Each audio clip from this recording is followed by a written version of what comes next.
Good afternoon, everyone. Thank you for joining us today. My name is Choma Akinsoya, and I will be moderating this session. Thank you very much. I can see that more participants are joining. Thank you to those who have joined us early. We really appreciate you taking our time to be here today. To formally welcome us, I would be handing over to Aminat Jegede, one of our partners, to deliver the opening remarks. Aminat, please. Thank you so much, Chioma, and good afternoon, everyone. It's our pleasure to host this webinar titled, can you hear me? Yes, loud and clear. Okay, thank you. So I was saying it's our pleasure to host this webinar that is titled Beyond Borders, Taxing Non-Resident Companies in Nigeria's New Era. I would like to extend a warm welcome to all our participants this afternoon, and also thank you for taking out time out of your busy schedule to join us as we explore this important topic.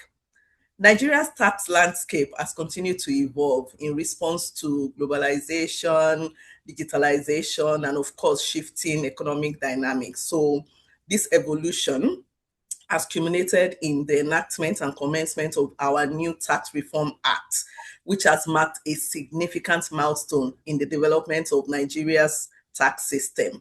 As most of us are aware, right, these reforms actually introduced a range of different new provisions and also amended several provisions of our erstwhile laws, particularly in relation to the treatment of non-resident companies and cross-border transactions.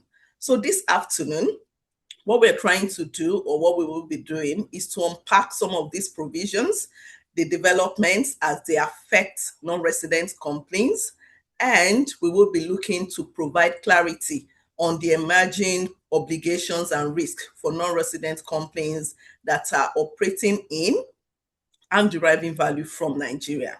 We also feature a very engaging cross-sector panel session where our subject matter experts will share insights, perspectives, and practical experiences. We have no doubt that the session is going to be very informative and is going to be insightful, but we need your participation to make it a very engaging one.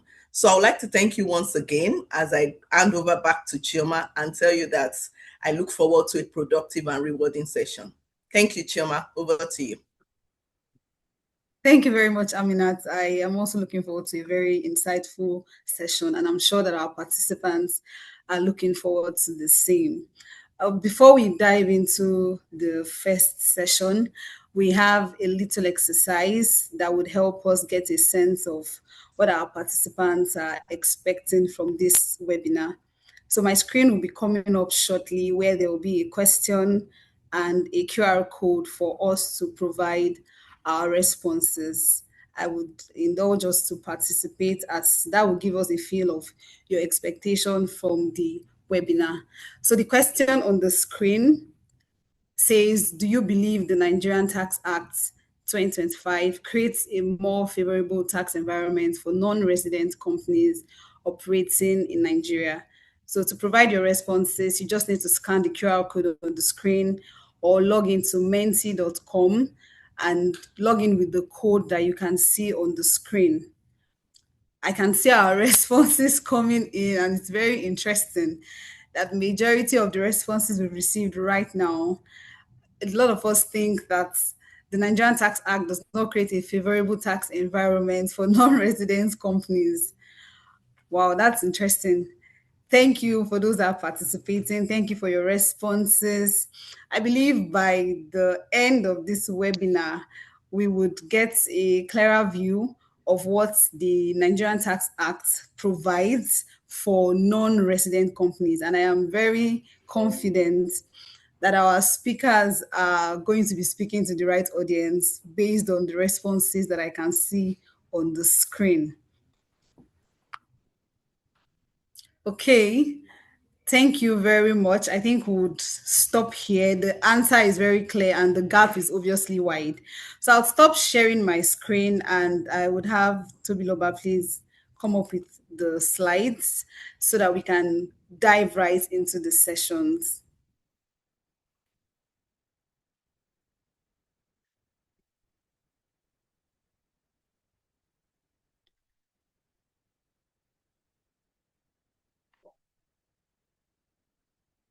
Thank you very much, Tobiloba.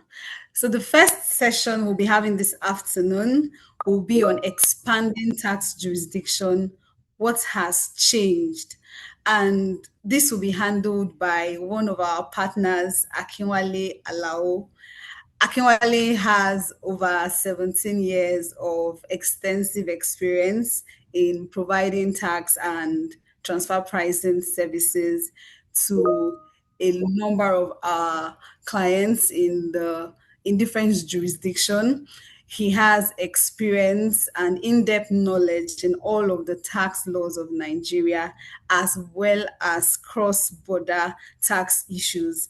Akinwale is well equipped to handle this session, and I would want us to pay rapt attention. If you have questions, please just type them into the chat box, and during the panel discussion, your questions will be addressed. Welcome, Akinwale. You have the floor. Okay, thank you very much, Chioma. Thank you. Please confirm that you can hear me. Yes, very clearly. Okay, thank you. Good afternoon, everyone. Good afternoon. So I'll just dive straight into the conversation. There's a lot to unpack during the course of this webinar and during this session. So let me start with what I think is the single most important shift in this part of the reform that we'll be talking about. And it's the fact that Nigeria is essentially moving from a relatively simple incorporation-based test towards a more substance-oriented residency framework. Now, historically, the position was more straightforward under the previous rule in Nigeria. A Nigerian company was essentially a company formed or incorporated under Nigerian law. In fact, if you go back before 2021, when the Finance Act 2020 kicked in, the definition of a Nigerian company was essentially a company that was formed or incorporated under the Companies and Allied Matters Act. So it was a very strict, simple definition of a Nigerian company. And that gave multinational enterprises a relatively clear line of sight. You know, if you knew where the legal entity sat, you had a strong starting point for assessing the tax residence of that entity. Now, what the new framework does is that it broadens that lens materially.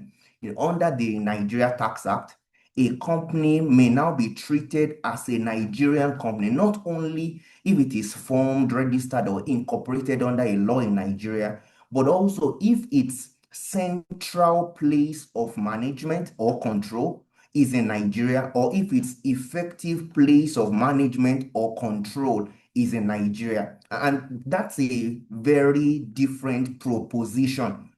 You know, why it matters commercially is because it now means that tax residency is no longer driven by legal form. You can't just, talk about what jurisdiction the certificate of incorporation reflects, or it's in Nigeria, so it's a Nigerian company, because you may have a foreign company that will qualify as a Nigerian company under the new rules.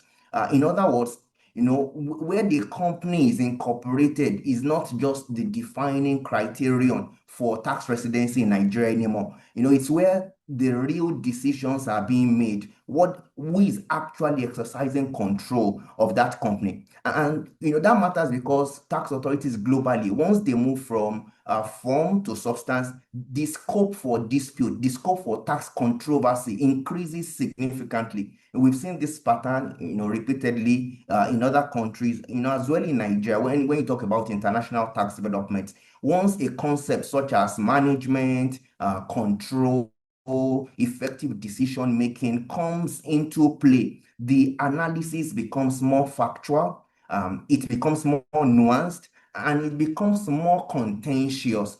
And essentially the reform widens the aperture through which the tax authority can now assess Nigerian tax residents. And that's something that I would want you to pay attention to.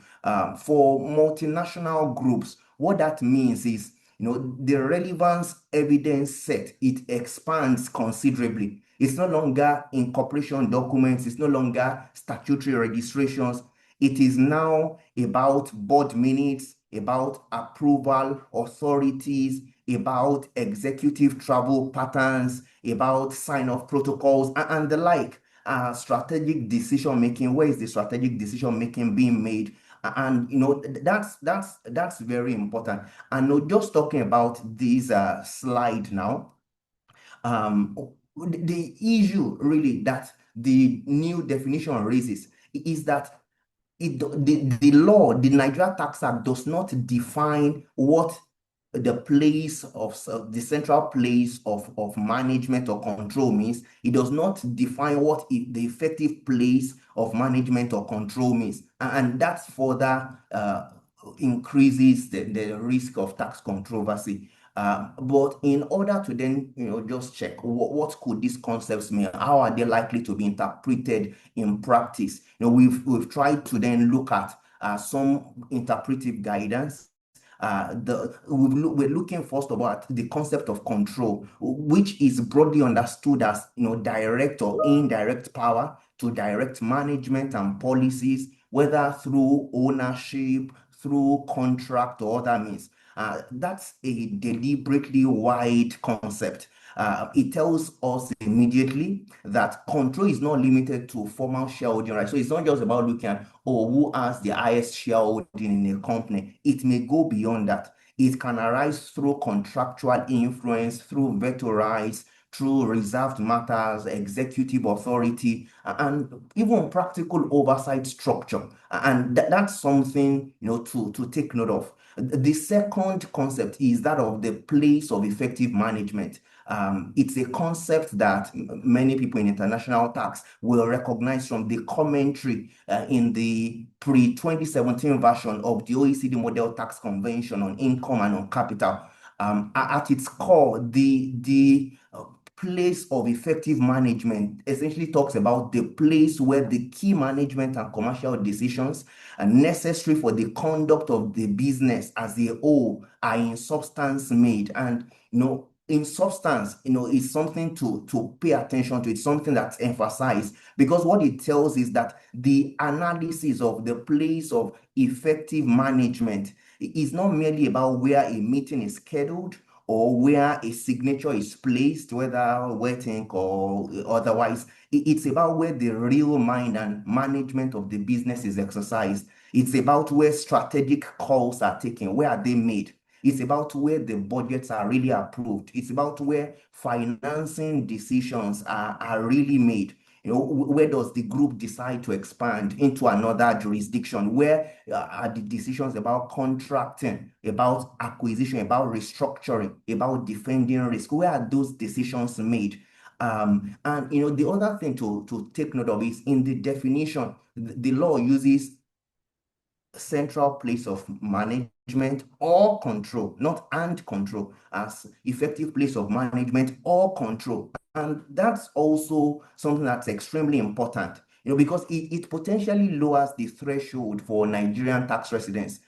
If the test had to require both management and control, then it will be easy to argue for a narrower application of the definition. But the way the law is framed disjunctively, it means that either management or control may be sufficient, and that raises the stakes. A non-resident company may face an argument that it is taxable if only one part of the condition, only one limb of the test is satisfied. And it's a stay awake issue from a tax controversy perspective. So, from a practical standpoint, what it means is that tax directors, tax managers, even boards of directors of companies, they can't wait.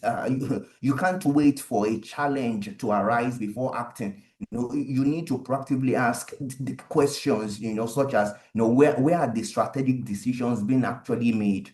Who really has the authority to direct the business? do the legal documents align with the practical realities? Because in practice, and from experience, you see sometimes a disparity between, the form of a contract and the reality of the business. And that's something that needs to be looked at proactively and addressed. Would internal evidence support the position that is being taken by the group during a tax audit exercise? And I think the last question that's also crucial, that last question rather is crucial because from a cross-border tax perspective, a technical position can become very weak if you can't substantiate it with the practice. When maybe interviews during a transfer pricing audit, for instance, are being conducted, and the responses suggest that control sits in a certain place, then it may be difficult to argue against the fact that the foreign company who has its central place of management in Nigeria is not a Nigerian company, and that's something that needs to be considered proactively. That's not something that needs to be properly evaluated. Can you move to the next slide?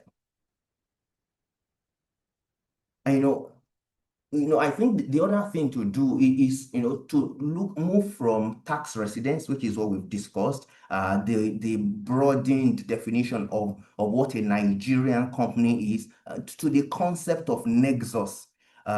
Historically in Nigeria, the key consideration has been, when you look at brick and mortar companies, the concept that was used in Nigeria's tax laws was the concept of a fixed base. And that talks about, do you have a factory? Do you have a physical place in Nigeria? And even then, there were tax controversies that arose, and there was, for instance, a case between Shell and the Federal Board of Internal Revenue that talked about the fact that, once there is a place that can be used by a non-resident company in Nigeria, even if that place is rented, then that place that is available for use by the employees of that non-resident company can be considered as the fixed base of the non-resident company. But in the Nigeria Tax Act and the new set of tax laws that have been enacted in Nigeria, the concepts that have been used is that of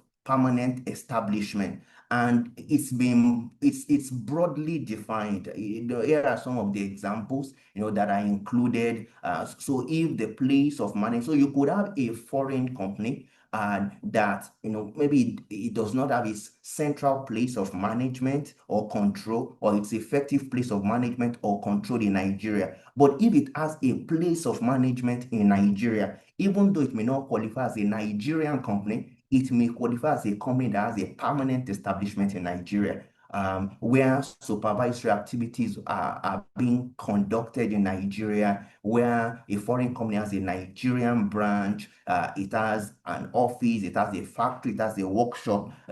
Those are part of the triggers for permanent establishment. If it has a sales outlet, it has a mine, it has a well for crude oil or any other natural resource, if it's executing a project in Nigeria, whether Tonkin, and this is one of the key areas where the provision on permanent establishment in Section 17 of the Nigeria Tax Act is very critical, because it addresses the issue of contract splitting, because the wording of the law is such that if the execution of the project is in Nigeria, even if a part of the project is being executed outside Nigeria, and regardless of how the contract has been split, then there will still be the issue of permanent establishment in Nigeria. And that's something to pay attention to when structuring contracts and evaluating new arrangements in Nigeria. Furnishing of services in Nigeria through employees, through agents, through subcontractors, or other persons engaged in such purpose is also one of the terms used in the definition of what constitutes a permanent establishment under the Nigeria Tax Act. If there is a building, a construction or assembly site that can also qualify as a permanent establishment in Nigeria. And where you have a Nigerian person that is authorized to conclude contracts on behalf of the non-resident, that is also something that qualifies as a permanent establishment. And so, I think the key takeaway here is that the term permanent establishment has now been clearly defined under Nigerian tax law, and it is broad. The definition is quite broad. The other concept that is defined in the Nigeria Tax Act is that of the significant economic presence. So that was introduced even before the new tax reform acts were enacted. It was introduced in 2020 by the Finance Act 2019 and the significant economic presence order that was introduced in February of 2020 in Nigeria. And now the scope of significant economic presence largely focuses on digital provision of services. So if a non-resident person is engaging in any form of transmission of messages, it's providing service, a digital service, maybe electronic books, sale of electronic music, transmission of such, then that foreign company has the risk of having a significant economic presence in Nigeria based on the definition of the term. They still, the significant economic order, it's been slightly modified now, but it is still applicable under the current regime. And this is something that foreign companies that are providing services digitally into Nigeria need to really pay attention to.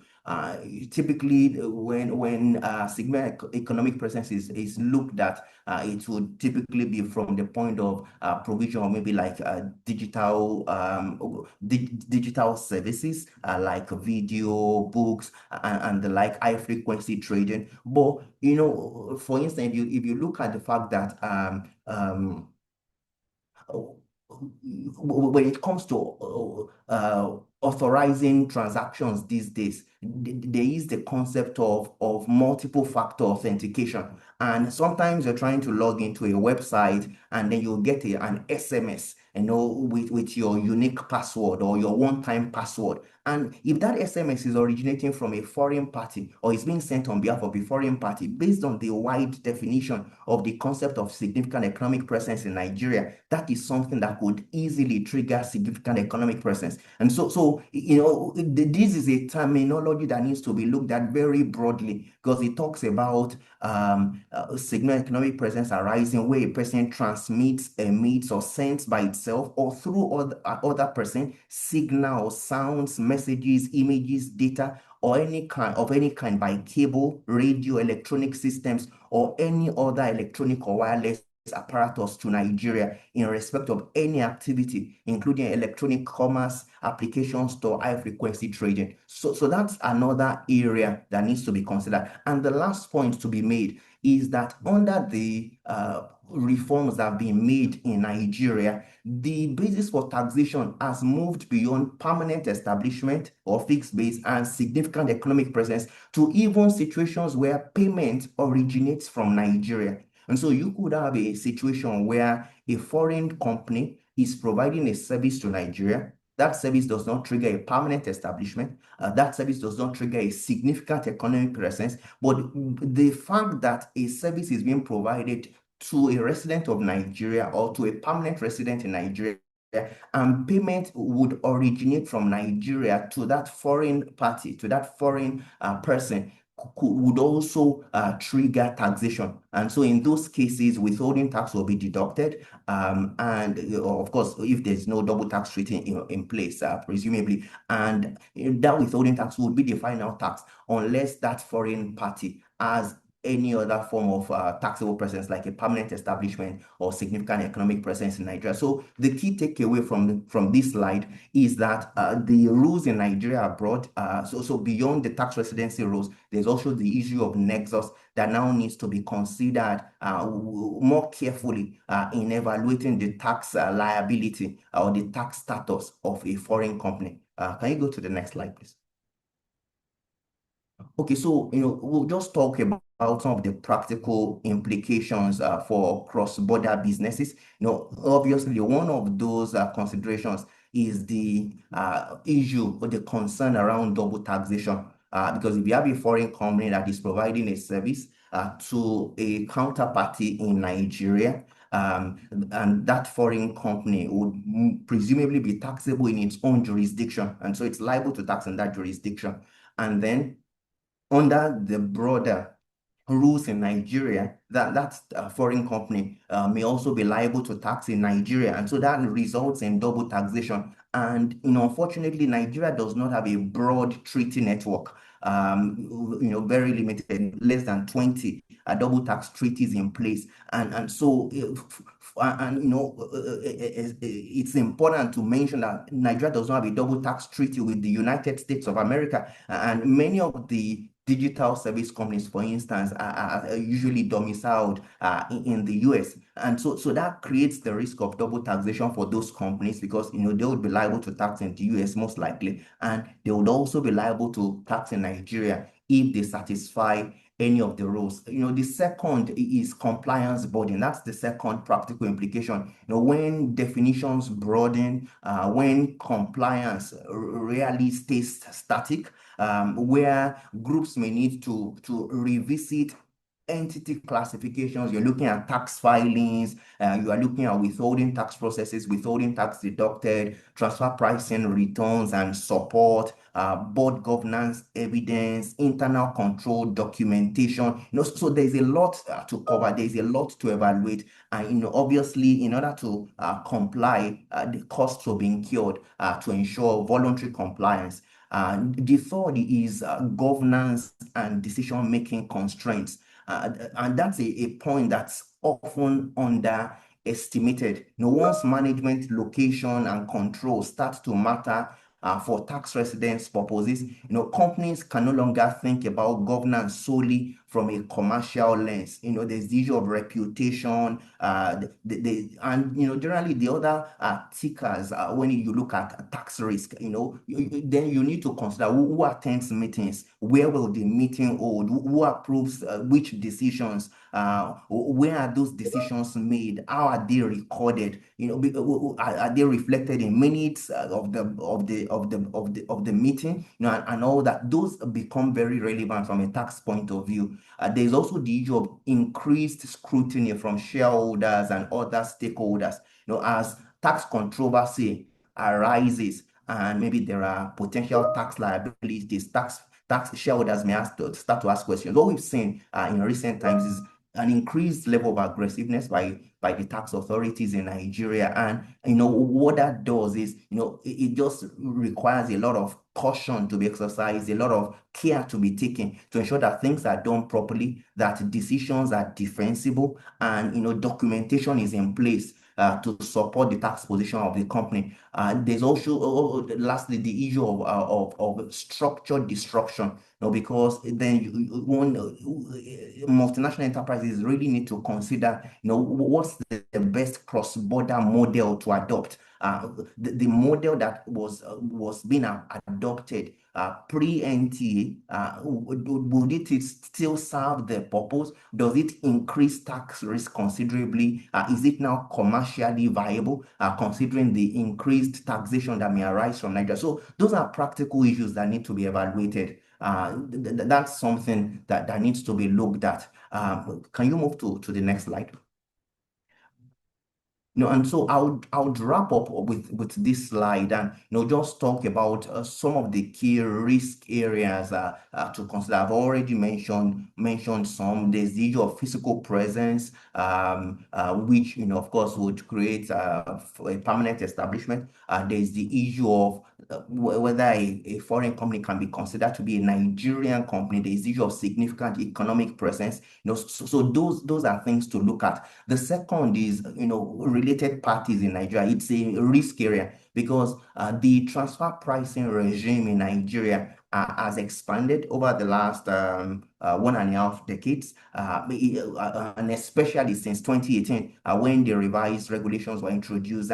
And it's something that needs to be considered because there's a requirement for contemporaneous transfer pricing documentation. And many times, what you find is that might not be happening. And when the serious questions are being asked, sometimes the answers are not clear. They need to be properly revised, and so maybe proactively, it's an area that multinational enterprises need to look at to ensure that there's contemporaneous compliance. There's an evaluation of risks. Who is bearing the risk? Who is bearing the reward?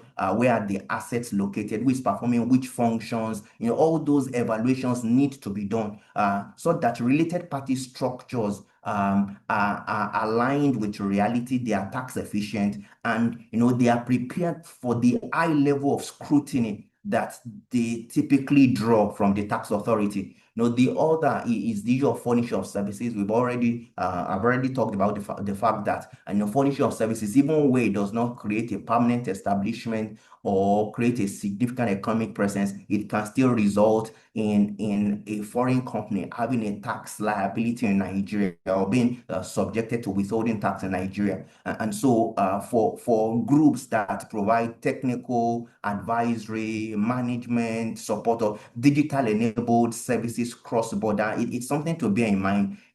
A business may just assume that because it does not have a local establishment or a service team, it won't be liable to tax in Nigeria. That's not the case. Such businesses can have permanent establishments, can have significant economic presence, and even if those don't exist, they can still be liable to tax in Nigeria, and that is an area of tax risk. The issue of employee mobility, the location where executive decisions are being made is also important in today's operating environment that's very fluid. It's very dynamic, and that also means the risk is also dynamic. Where you have senior people traveling, you have hybrid working, it's become normalized. You have regional executives covering, several countries, overseeing multiple markets. These are risks to bear in mind. Typically, they are looked at from a visa, from an HR perspective. They need to also be looked at from a tax perspective because they can trigger tax exposure for the foreign entities. Digital businesses, like we said, usually this is really the room where a significant economic presence is very prominent in Nigeria. And so for the most part, the foreign companies that provide digital services into Nigeria, unless they are based in treaty jurisdictions, they will most definitely have a significant economic presence in Nigeria. So that evaluation needs to be properly done, and compliance, where there is a significant economic presence, compliance steps should be taken. So I would say maybe the last is Nigeria's adoption of the OECD's Pillar 2, and I put adoption in quotes because what's happened is that Nigeria did not sign up to the Pillar 2 rules, but Nigeria has incorporated those rules into its own legislation, into our own legislation, especially in Section 6 and Section 57 of the Nigeria Tax Act. So there are Nigerian variants of the domestic minimum top-up tax and the IIR. There are Nigerian variants, and what that means is that multinational enterprises need to evaluate the rules in Nigeria, and if there is the likelihood that those rules may be applied under Nigerian law from 2026 in relation to returns being filed, there's that risk. There's a controversy that's currently raging on that. And so this is an area that needs to be properly evaluated. This is an area that can pose significant risk of double taxation if it's not, if care is not taken. And so it's something that attention needs to be paid to. So, taking together these 6 areas, they say something very important. The Nigerian tax changes should not just be analyzed in isolation. They sit within a wider ecosystem of international tax reform, enhanced tax transparency, digital taxation, and a lot of scrutiny from the tax authorities. And it's important to have the right response. It's important to take proactive steps. And so it's important, I would say, to identify the fact patterns that could create Nigerian residents, permanent establishment, significant economic presence, or withholding tax exposure in Nigeria. It's important to assess whether governance or contracts or operating reality are aligned. And lastly, it's important to prioritize remediation or compliance above controversy, because that can be costly and that can be risky in Nigeria. So I'll stop here, and I'll be happy to take your questions during this subsequent session of this webinar. So thank you very much. Back to you, Chioma. Thank you very much, Akinwale, for that very, very insightful session. Thank you so much for your detailed explanations.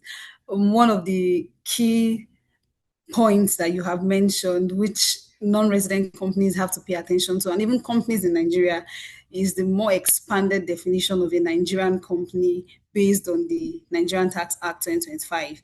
So it could mean that companies that did not qualify as Nigerian companies prior to the Nigerian Tax Act would most likely own going forward based on the expanded definition be categorized as Nigerian companies. So there is no room for assumptions, as it could be very, very costly. Thank you very much, Akinwale. To our participants, please, you can put your questions in the chat box and your comments as well. We'll be moving on to the next session, and the next session will be discussing profit allocation, minimum tax, and global alignment. And I am so pleased to welcome one of our partners, Martins Aroge, to handle this discussion. Martins has over 18 years experience providing valuable tax services to our clients across power industry in Nigeria, in Africa, and globally. And Martins is available right now to take us through this conversation with very, very insightful points. Martins, the floor is yours, please. Thank you.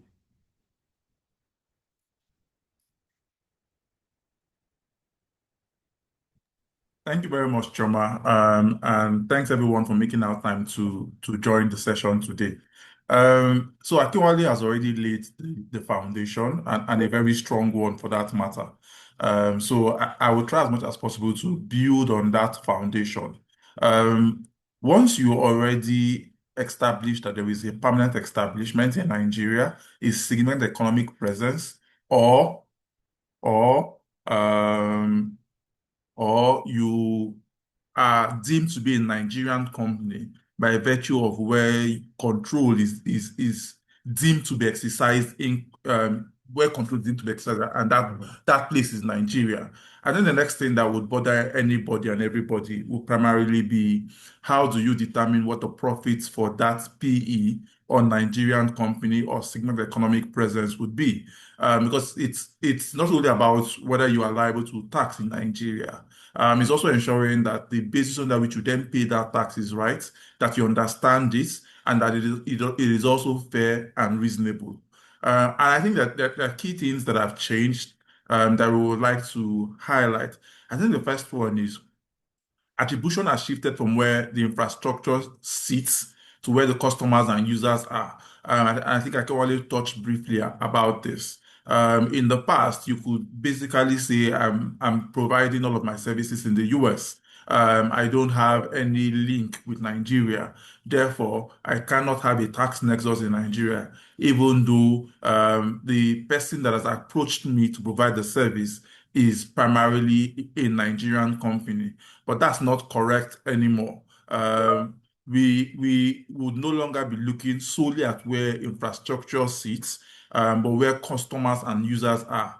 And this also extends to even entities that have a parent company or other subsidiaries outside of Nigeria, and also are deemed to have a permanent establishment in Nigeria. So we've seen instances where there was a permanent establishment in Nigeria. An entity has one P by virtue of the fact that it supplies goods and services to certain customers in Nigeria. There are other customers who say, I will not deal with entity A, but I will deal with entity B, who is related to entity A. But in my dealings with entity A, I will not ask them to come and deliver those goods to me in Nigeria. I would go offshore and get the goods myself. It's likely that if those goods are the same set of goods, if they are similar types of goods, the fact that you have one entity already doing a delivery in Nigeria may drag in every other entity that provides that sort of good, those similar goods or services from any other location, as long as the customers that they support or the service is here in Nigeria. So it's a very broad categorization that the law has tried to do, where you can have an instance where you have related parties doing business with customers in Nigeria. One has a PE, the others don't have a PE, but they do the same set of business. They supply the same sort of goods and service. And by virtue of the PE that one already has, it drags in every other member of that group that has or supports any other entity in Nigeria. So yes, profit allocation will be very, very key, trying to determine how much of these revenues are attributable to Nigeria and what's the relevant cost that we can claim against that revenue. We'll also be looking very closely at the parent company. There are certain criteria that the law has now set in place that we didn't used to have before. In terms of credit rating, we'll look at the credit rating of the parent. If you are a PE, we do not expect that you would have a different credit rating as your parents. If your parent is, if in the books of the parent, you are recognizing a general interest rate of say 5%, you'll be hard pressed to argue that in the books of the Nigerian PE, the loans that are recognized there that have been taken and can be directly attributable to the Nigerian operations were obtained at a higher rate. Even though we know in practice that there is typically a premium that entities would pay if you say that the purpose for which I am taking this loan is for doing business in certain high-risk countries. So you most likely pay a premium. But the taxman is saying, I will not bother about that. If as a parent, wherever you operate, you are getting loans at 3%, then I would expect that that should also extend to a PE that you set up in Nigeria.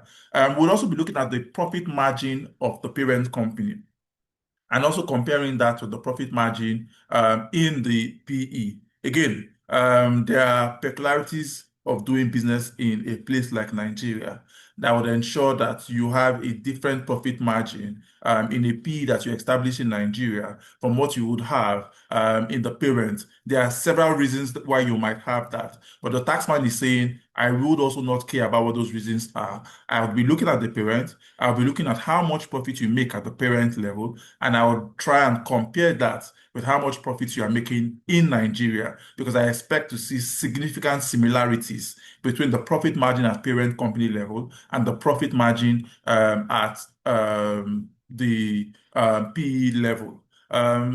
Also, I think Akinwale already touched about this. So when we talk about profit allocation, it also would also apply to payment for services furnished outside Nigeria, because it's going to be particularly very key. One, a PE would most likely have the benefit of certain services that are performed outside of Nigeria for the benefit of the Nigerian business and the benefit of the PE. What sort of documentation would you have to support those sort of services? That would also be particularly key when you're trying to determine what the profits for the PE would be. Most especially as the PE is not a separate legal entity in Nigeria, and therefore the contract for this sort of services, the invoices for this sort of services would have been recognized at parent company level. So what sort of process do you have to track those services and ensure that you can prove their attribution to the Nigerian operation? It's a lot easier for services incurred inside Nigeria, if I'm a PE of a UK entity, and I have costs that I'm incurred in Nigeria, it's very likely that that cost can be easily attributed to the Nigerian operations. It's different from when I incur a cost in the UK, and then you can have the conversation around how much of this cost relate to Nigeria, how much of this cost should be head office charge,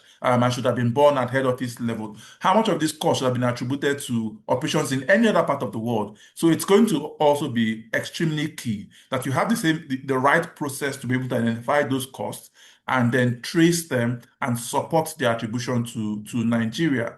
It would also impact intra-group service charges, which is again going to be a very, very key and significant issue.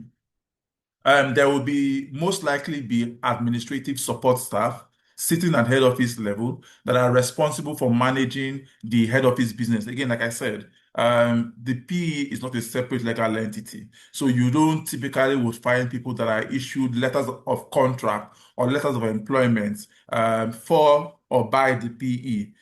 In most instances, the letters of employment would be issued by the parent company. These are guys that would hold responsibilities for the parent company. Excuse me. And a portion of their cost would be attributed to Nigeria because the work that they do, some of that benefit is earned or is attributed to the business and the profits that are generated from Nigeria. So how do you document all of that? What's the process for documenting it? How are you able to prove that attribution to Nigeria? That's going to be very, very critical under the new regime. We also have the deemed profit and allocation powers. We've always had, in the past, we used to have deemed profits regime in Nigeria. The deemed profit was always supposed to be an alternate dispute resolution mechanism. So you have the PE in Nigeria. It's difficult to determine what your actual profits in Nigeria are, and therefore we decide that we use a deemed profit approach. We still have that in the current law, and there is a number that is there. The problem is that it is now more than a dispute resolution mechanism. We can resort to it when we do not like the profit margin that we see from the business. So if we look at the business itself and we say, and your profit margin shows that you would pay an effective tax of about 3% of revenues, we can set that aside because we believe that at every point in time, the minimum you should pay should be about 4% of revenue. So we've moved from having the deemed profit model as an alternate dispute resolution model in instances where we cannot determine what your actual profit margin is, to then say, even when we can determine and we all have acknowledged that this is your profit margin, if it's below a certain minimum, we would set it aside and resort back to the deemed profit margin. So it's an extra layer of authority and power that the tax laws have now conferred on the tax authorities. You would also have the treaty and domestic law tension. If you look at most of the treaties, they all attempt to allocate taxing rights, and in most, or if not all of the instances, from a business profit perspective, taxing rights would be allocated to your home country, unless in instances where you have a PE in the other country. But again, like Akinwale has also pointed out in the introduction, the new Nigerian tax law seeks to also exercise taxing rights from entities that may not have a PE in Nigeria. That's why we have the concept of the single economic presence. We have the concept of services being performed for the benefit of a PE in Nigeria. You can imagine how awkward it would be that you go to a company, say in the US, for example, and say a US company that's providing services in its mind to another US company. And then you say to that US company that they will be liable to a withholding tax in Nigeria. But that scenario is very possible today.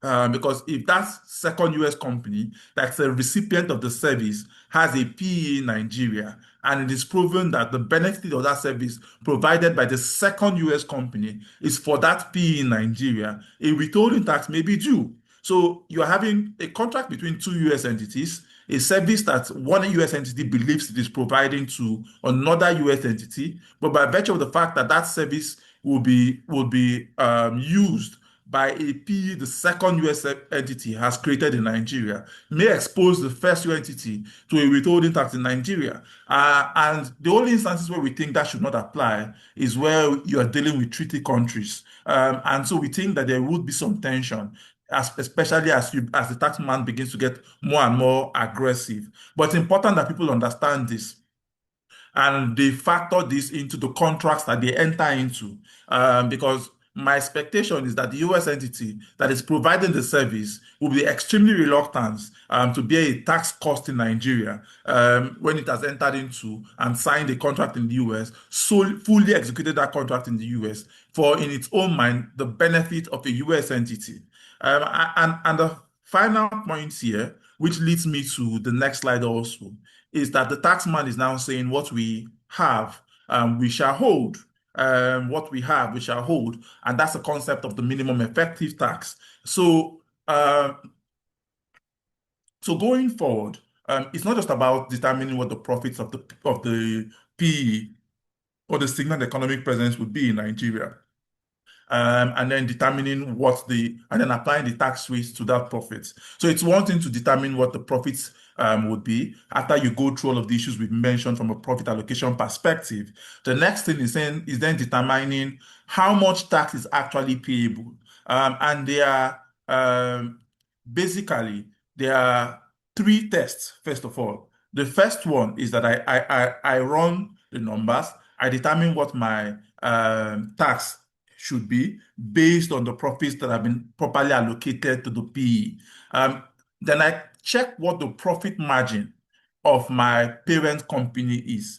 If the profit margin of my parent company is higher than that I've generated for my Nigerian operations after allocating all of the relevant costs, then I have to set aside that profit allocation that I've done and stick with the profit margin of the parent company. Then, when I then determine that, I then compare that with 4% of turnover. Whichever one is higher is the one I then go forward with. But that's also not where it ends. That's the second level check. The third level check is then say, how much withholding tax have I suffered in Nigeria? If you look at the withholding tax rates, that's somewhere between 5 to 20% of revenue, depending on the service, depending on several other factors. So if I then check how much withholding tax I've suffered and compare that with the 4% of revenue, if that 4% of revenue is higher than the other two checks, then I would very likely, because obviously 5% of revenue, which is the minimum withholding tax you probably would suffer as a non-resident company, would always obviously be higher than 4% of revenue, unless you have income that is exempt from withholding tax. Maybe you're a manufacturer, whatever it is that you do, except you have income that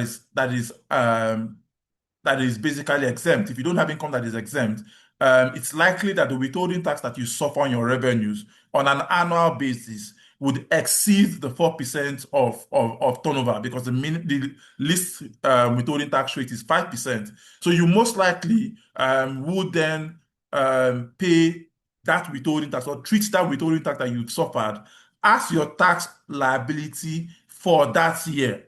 So you don't have a scenario again for a non-resident company that has a permanent establishment in Nigeria where you have a excess withholding tax carried forward going into the future, which is one of the issues we've had in the past, especially for the last few years, where there's been challenges trying to reconcile foreign currency denominated withholding tax that have been suffered by both NRCs and Nigerian companies. And then you then have a scenario where people have excess credits that they've been carrying forward, but they don't have access to those credits because they've not been uploaded onto Tax Pro Max. That will no longer be an issue going forward, because the minimum tax you would pay will effectively be the withholding tax. Then there is also the issue of the 15% of net income, because if you look at the wordings of the law, it does not differentiate between a non-resident company and a Nigerian company. It uses the word a company. So there can be an argument again that at the end of the day, the 15%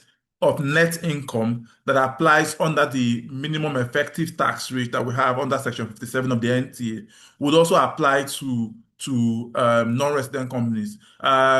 There is an argument that says it's not, that this part only applies to Nigerian companies, but it isn't very, very clear. So again, you may end up with a scenario where a non-resident company with a permanent establishment in Nigeria is paying tax at 15% of net income, if that is in a sense higher than the 5 to 20% of revenue. So there are a number of checks that you would have to do to determine what your actual tax payable will be as a non-resident company in Nigeria. It's no longer straightforward. Just determine your profits, apply the tax rates, and move forward. Now, this also has an impact on the global tax alignment and the impact on the BEPS 2.0 framework. As most people would be aware, the Pillar 2 framework basically seeks to ensure that there is a minimum tax paid or that is payable by everybody operating in certain jurisdictions. And it's important that you determine, first of all, how much tax that you've paid in a certain jurisdiction, and whether you've paid that minimum tax in that jurisdiction. And if not, then the taxing right then moves to either the intermediate holding company or the ultimate parent company, depending on which exists. So this would also have an impact overall, the way Nigeria has defined or is looking to tax this. Because again, like I said, you may then have a scenario where you are having to pay more tax based on the new rules that we have in Nigeria than what that minimum tax would be, even though your profit margins are not or do not align exactly based on how much income is sourced from Nigeria. So you may pay more tax that is more than the profits that is sourced from Nigeria, primarily because you have a higher profit margin in the parent company.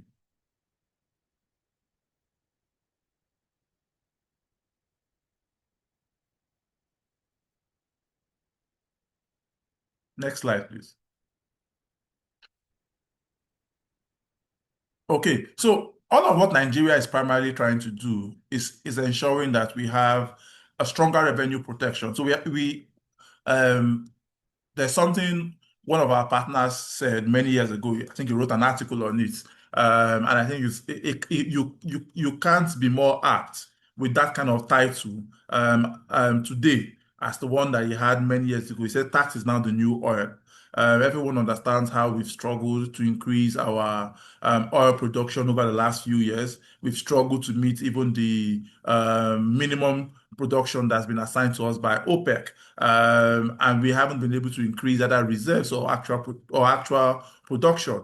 So Nigeria is moving more and more towards ensuring that we protect our revenues from the tax base, and that's why we've introduced a number of all of these changes. Again, all of these things that we've said also speaks to the fact that we are expanding taxing rights, ensuring that Nigeria increases its capacity to tax more and more and collect more money from tax from everybody deemed to be doing business in Nigeria.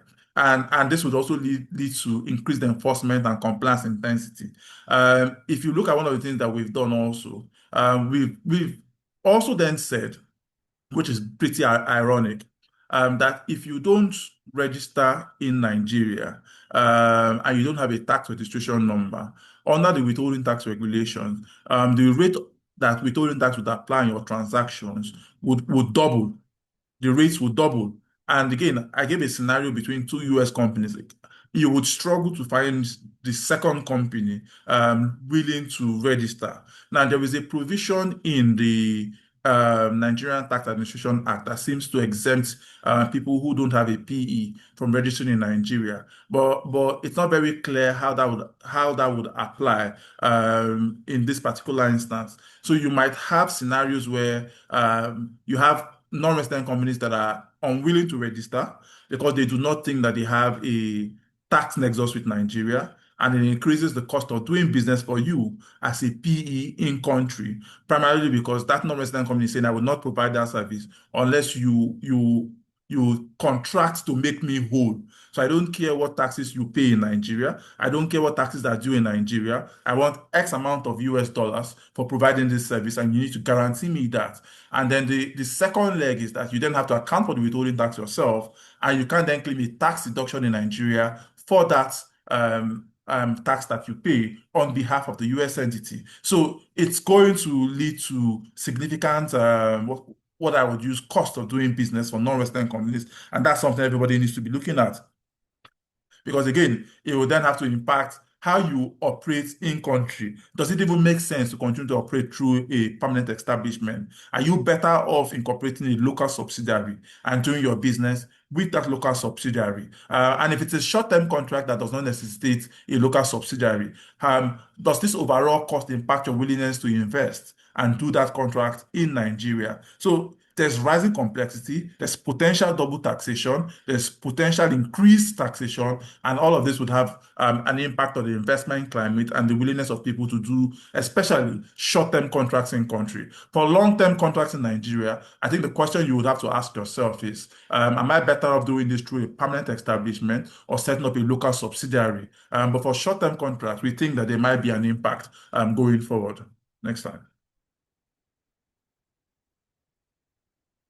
Okay, so there would obviously be compliance challenges. I've talked about the complex profit attribution requirements, where you have two contracts between two US companies, and I keep using the US because that's what it's one country where you see significant outflow of services into Nigeria without a double tax treaty with Nigeria. And then you are having to attribute a portion of that contract fee to Nigeria.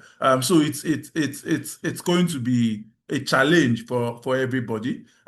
We expect to see increased audit and enforcement exposure, especially because, again, like I said, you would have instances where the Nigerian beneficiary of service has an obligation to report that payment, otherwise, and ensure that you register. So it will put you in the spotlight. In the past, you could have, we had this generic tin that we used to use in Nigeria. So there was really no need to ensure that your non-resident suppliers also register in country. You could deduct the tax, account for the withholding tax, whichever way you wanted, and then use the generic tin to remit. But that generic tin process would no longer fly. So you would have to bring in those non-resident suppliers into the tax net, and that would then lead to increased audit and enforcement exposure.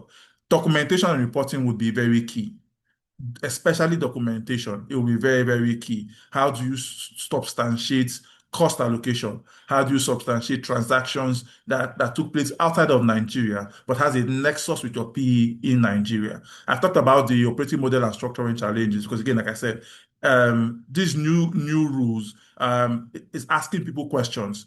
Is your current operating model and structure the most optimal given the change in rules in Nigeria? Are you leaving money on the table? Are you going to be paying far more taxes than you ordinarily would have if you were operating to a different model, a different structure? I think it's a question that everybody operating in Nigeria today would necessarily have to answer, because the answer isn't particularly very straightforward anymore. I know a number of people have said to me, from a headline rate perspective, where a Nigerian subsidiary pays a 4% development levy that I don't get to pay if I'm a PE, then it looks like I'm better off operating as a PE, especially, again, like I said, if it's not for long term. But you may end up not paying 30%. You may end up paying some, or 30% may end up being higher than 34% of profits from your actual Nigerian profit. Because by the time you apply all of the other instances, all of the other rules that are relevant in this instance, you may find out that what you are paying in effect is more than if you were paying 34% of profits. So it's important that you look at your operating model again, and you look at your contract structures, your transaction structures, and see whether they are fit for purpose in line with the new rules that we have in Nigeria. double taxation and treaty interpretation risk. In a few people will be, I think a lot of people have said, oh, I think the best way around this is to move to operating in Nigeria through a country that has a double tax treaty in Nigeria. But it's not a solution that fixes all of the issues. It does provide a certain degree of protection in certain instances, but it does not fix all of the issues. And you also need to be wary because there are certain old double tax treaties that we have in Nigeria that do not have the sort of incentive that we thought or previously existed. And the tax authorities have been looking to unwind how we've, in a sense, deemed those incentives, even though they were not codified in the treaty. So you also need to be very careful and that you understand what exactly you can do under the relevant treaty and what sort of benefits each treaty offers you in your tax planning. I've also talked about the expanding withholding tax obligations. That's a reality of doing business in Nigeria through a permanent establishment that we would have to face. In the past, we always used to argue there was a circular from the tax authorities, a very popular circular, 2006/002, that suggested that you could exempt a non-resident company or a permanent establishment of a non-resident company from the obligation to withhold tax on qualifying transactions in Nigeria or that relates to its activities in Nigeria. And that's a key differentiator. So it's not just about transactions in Nigeria. It's about transactions that relate to the services that you performed in Nigeria. And how do you know those transactions? They are transactions that you report the cost in your books.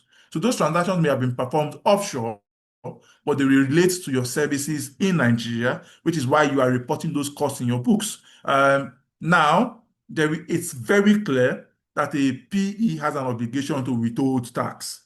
And there are concerns as to how that obligation will apply, especially for transactions with non-resident companies that do not believe that they have a tax nexus in Nigeria. So this is also going to be a significant challenge for multinationals. You can't rely on Circular 2006 anymore because the withholding tax regulations are clearer and they provide us with certainty on what our obligations are with respect to withholding tax, even though from a transaction to transaction perspective, it may not be very clear, but that's why you need to begin to look at what you do and how you do it and how it impacts your ability to remain tax compliant in Nigeria. Thank you very much, Martins, for that excellent conversation. Thank you so much. It's been very, very insightful. One thing is important. Every company, organization needs to go back to check their transactions, check their relationships, profit attributions, how it used to be before, and what has changed. And like I said earlier, nothing should be left to chance because a lot of changes have happened and more companies have been dragged into the tax nets under categories that they may not have fallen under before. Thank you very much. There are some questions already coming in the chat box, and that shows that our participants are paying attention. And like I said, those questions will be addressed during the panel discussion. On to the third session, we would be having one of our partners, Dayo Adeniji, take us through sector impact and compliance realities. Dayo has been with KPMG for over 17 years, and he has vast experience with tax planning, tax due diligence, cross-border compliance advisory, and he's very well equipped to take us through this discussion. Thank you very much, Dayo. Please, the floor is yours. All right, thank you very much, Chioma, and good afternoon to all participants.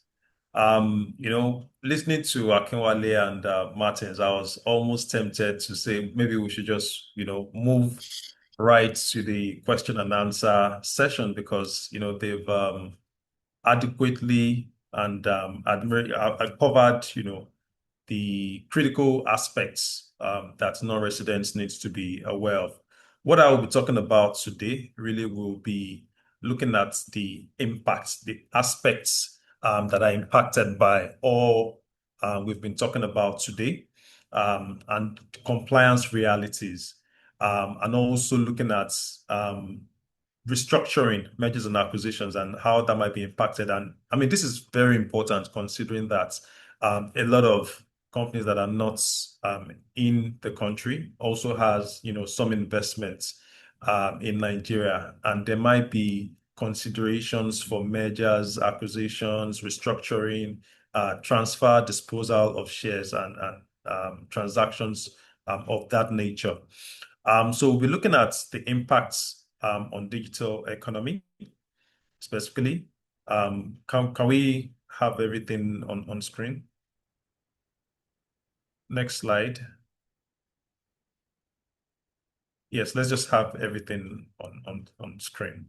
So we're looking at the digital economy. We'll also be looking at VAT obligations for non-resident suppliers. We would also be looking at chargeable gains, and that's as it relates to transfer of shares, disposal, and restructuring. And then we'll then wrap it up talking about the compliance requirement and also some of the challenges that we may be facing and how to mitigate or deal with those challenges. Next slide.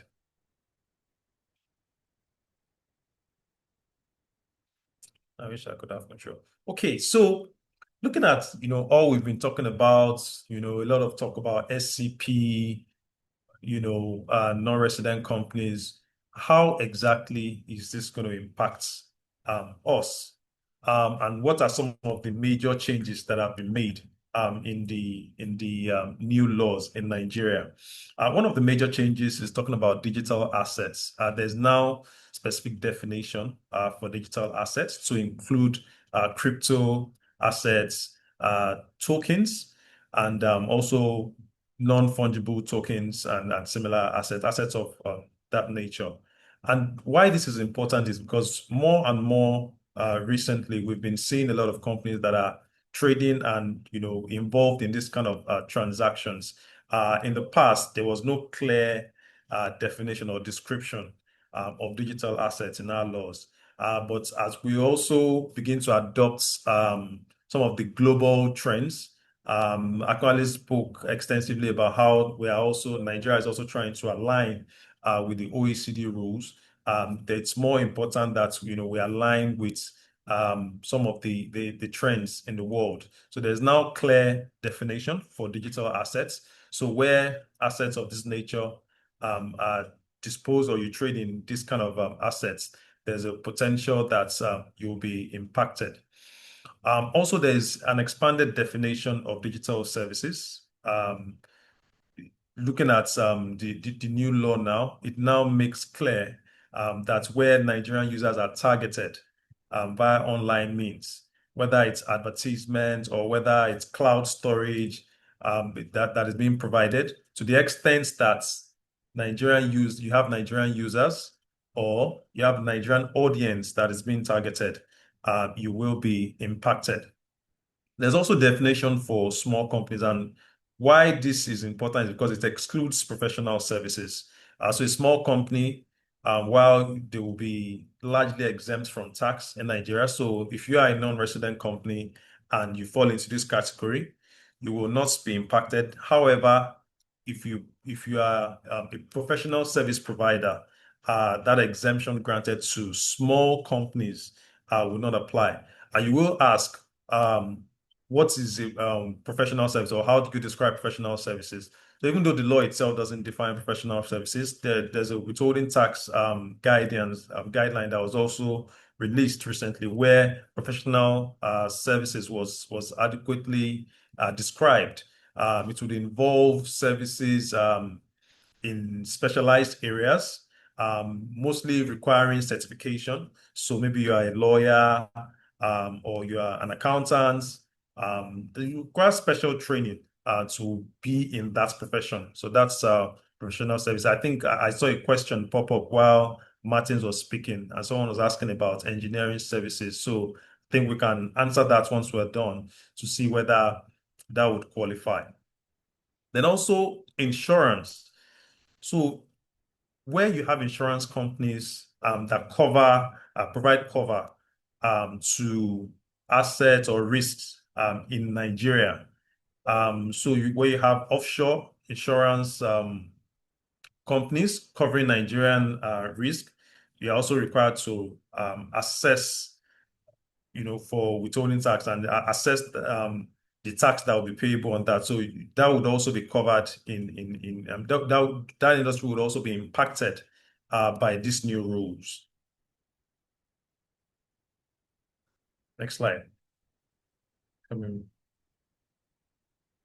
Yeah. So in digital economy, so what are some of the requirements, or what are some of the impacts that we've seen?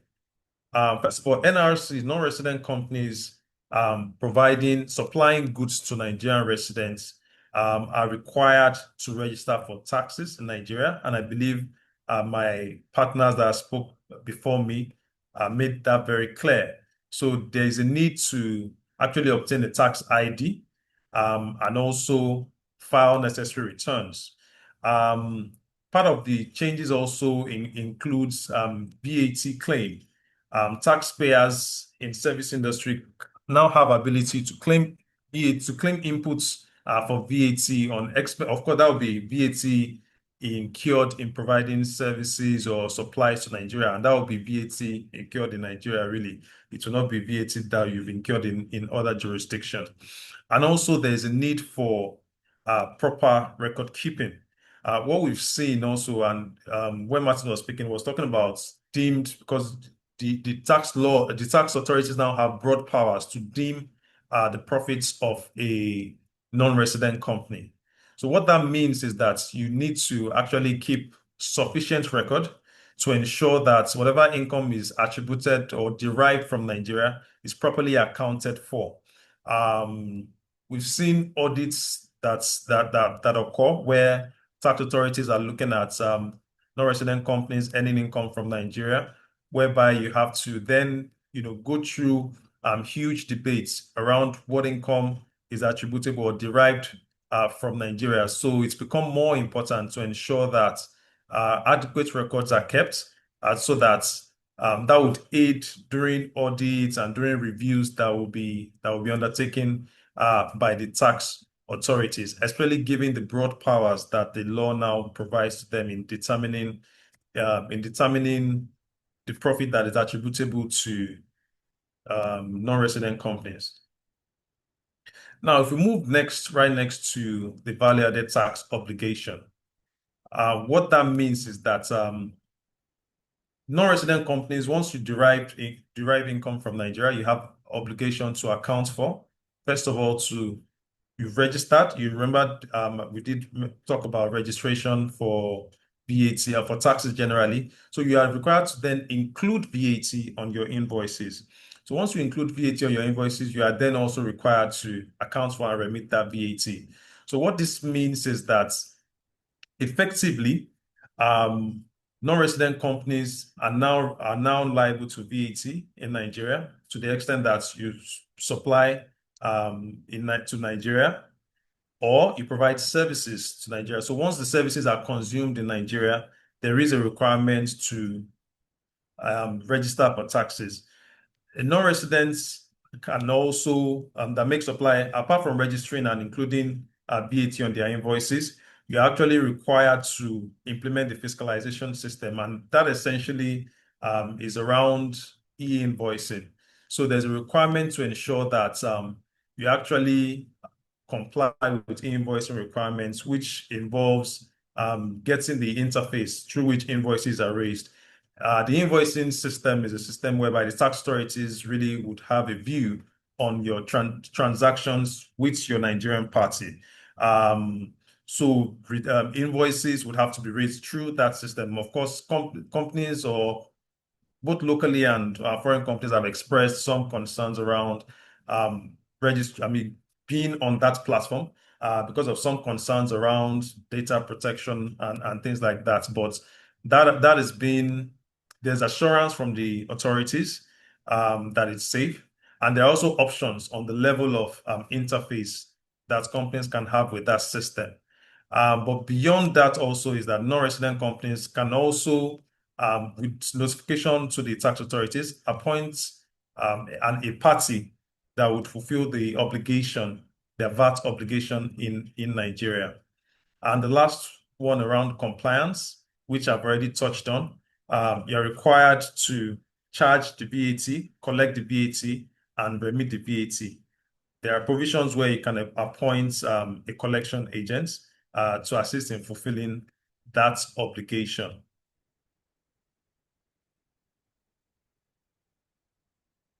Next slide. So from VAT, we then move on to some of the new rules around chargeable gains and asset disposal. So there's now been a harmonization of chargeable gains. So what we've had in the past is that we've had capital gains tax. Capital gains tax really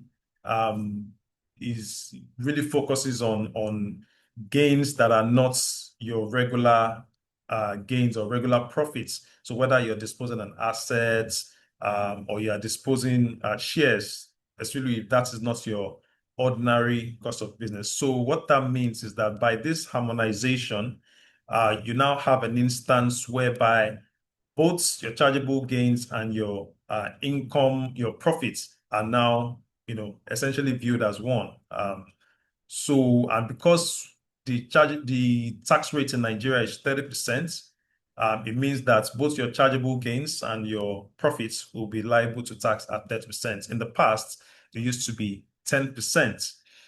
So 30% for companies and also the progressive rates for individuals.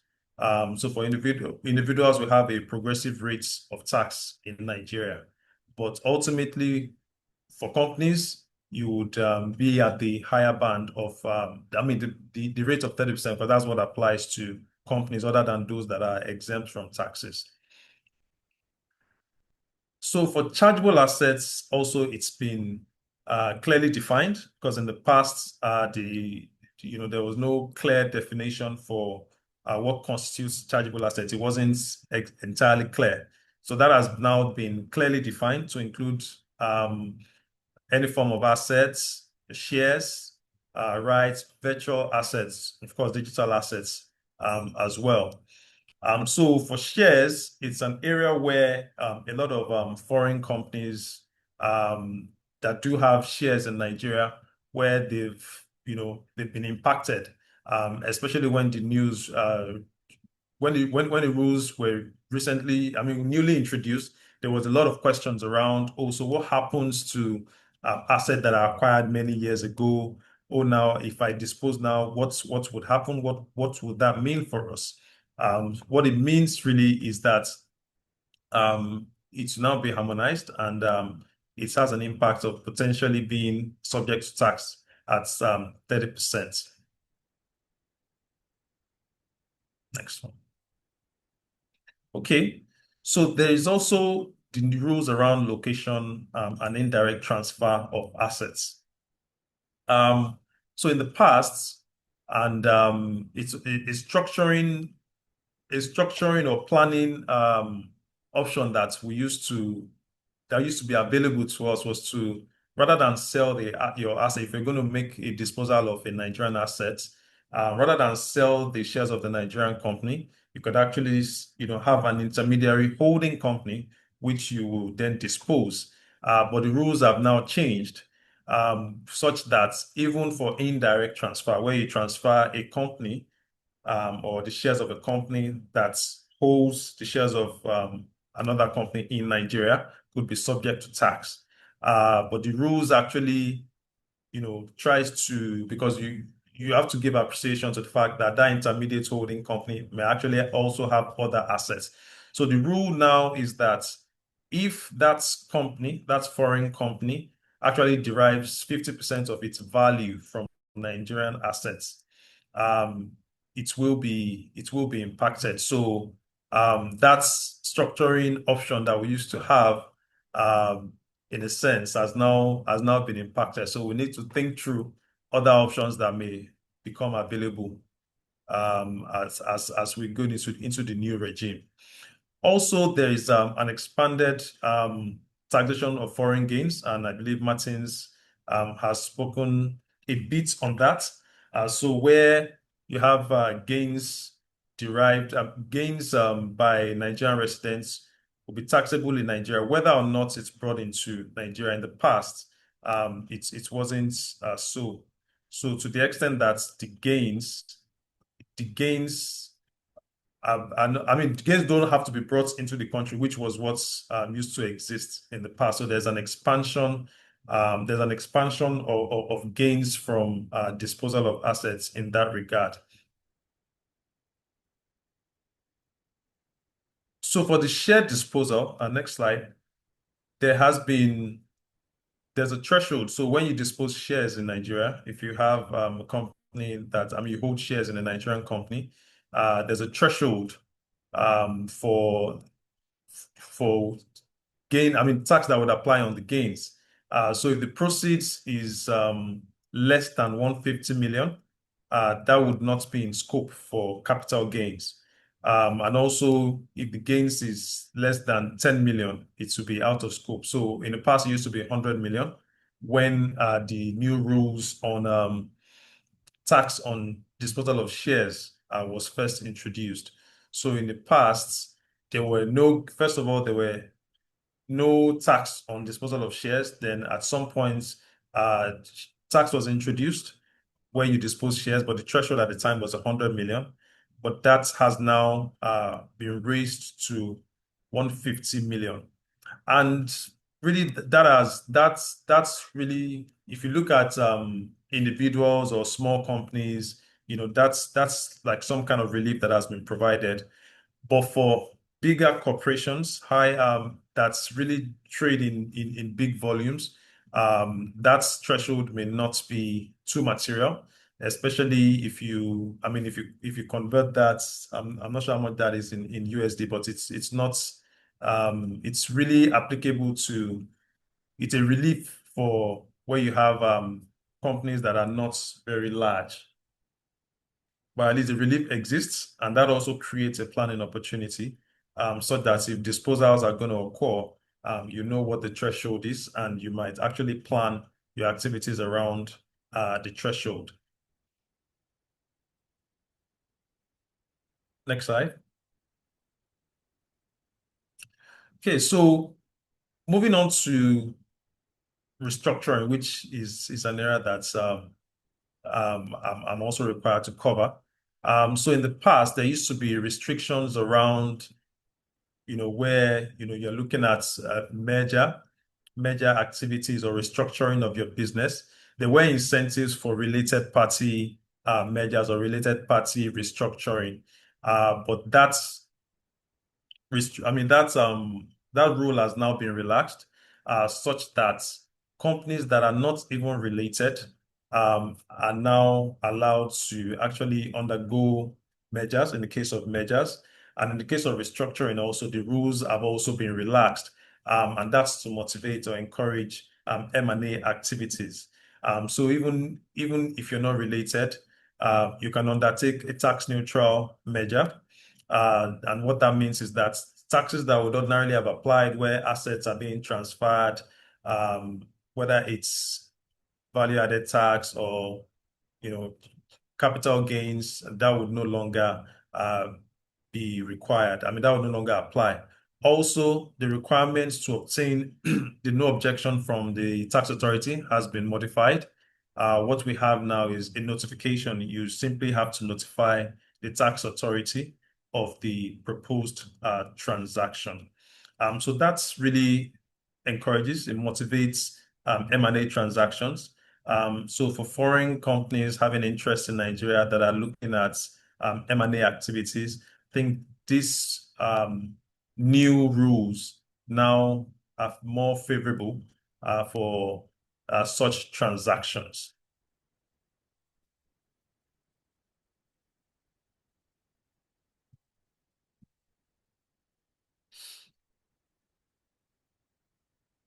So what are some of the key compliance challenges? Really, it's really around compliance and how non-resident companies comply. I mean, Martin spoke about companies that are operating in multiple jurisdictions, not realizing that they have compliance obligations in Nigeria. So there's a need to really assess the extent of your compliance requirements in Nigeria. There's a need to actually review contracts and see, what nexus you may have with Nigeria. So it's become more important to review every transaction, whether you're dealing with a company that is foreign. You need to actually understand more details to see whether while you have a contract with a foreign company, could you also be providing services to companies outside of that company that you have a contract with? And what I mean is, individuals or other companies might actually be benefiting from your activities, from your services, right? So it's more important, more than ever before, to review those contracts and the details of those contracts. Also, look at those transactions and see whether it's possible to structure transactions in a more efficient manner. More important than ever is appointing a local representative for compliance purpose. It's very important to have a local representation, because where you become liable, where you have obligations in Nigeria, there will be a need to have a local representative to help in terms of compliance. So that's very, very important. Also, subscribe to channels that provide updates, newsletters, so that you're kept abreast of developments in Nigeria, especially for companies that operate in multiple jurisdictions. So it's become more important to have that in place.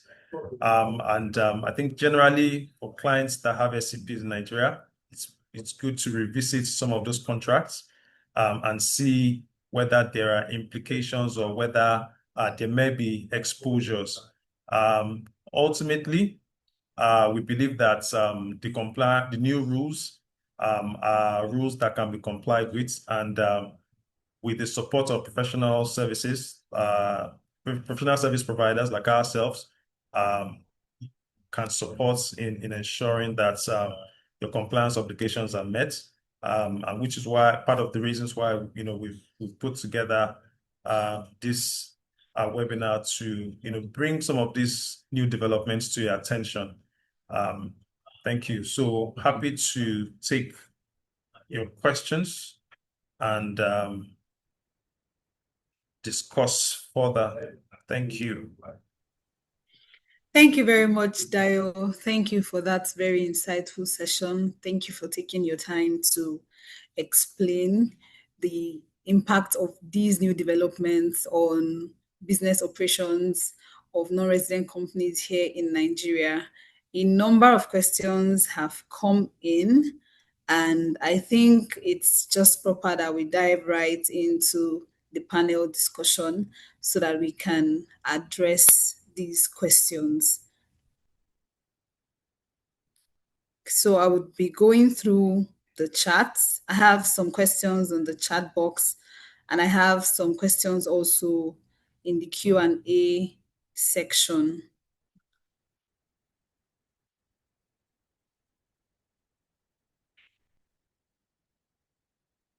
All right. These questions actually show that our participants have been paying attention, and that's beautiful to know. So the first question, I'm just going to read it out and have any of the partners respond. The first question says, what if a telecom company has customers who buys a bundle to roam in Nigeria, and then this customer is from SA but goes to Nigeria and roams on the network of a Nigerian telecom company? And then they invoice each other for that roaming. But this service is provided by the Nigerian telecom company. Would this trigger a permanent establishment or a significant economic presence? Akinwale, please. Okay, thanks, Chairman. Okay, so I think the reality is that this kind of scenario would ordinarily create a risk for the foreign company, because in dimensioning the transaction, you would need to look at who is providing a service. If the foreign company is seen as providing a service to the customer, and the Nigerian company is providing a service to that foreign company. So you have a South African company that has a customer that has now come to Nigeria, maybe on a trip, and is roaming their line. The South African company will be seen as providing a service to the customer that has come to Nigeria. And the Nigerian company would then be seen as providing a service to the South African company. And when you look at that view, then it would create a risk ordinarily for the South African company, because the South African company would be seen as providing a service to the customer in Nigeria. And maybe you need to determine, okay, what's the profit that's been derived and all that. The good thing in this example is the fact that Nigeria has a double tax treaty with South Africa. And so in this case, one would need to evaluate the provisions of the double tax treaty to say, okay, based on the double tax treaty, what's the nature, the characterization of this transaction, of the profit from this transaction? If it's business profit, and in our view it is business profit, then it should be protected by treaty. But if there were no treaty, then there could be that complication of that service being cut up, depending on how it pans out, either by the significant economic presence rule or by the withholding tax on payment for service rule that has been introduced by the Nigeria Tax Act. So that's the reality that we find right now in Nigeria. Obviously, whatever costs are incurred duly by the foreign entity should be considered appropriately. But it just shows you how broad the implications of the new rules are under the new in Nigeria for foreign companies. Thank you.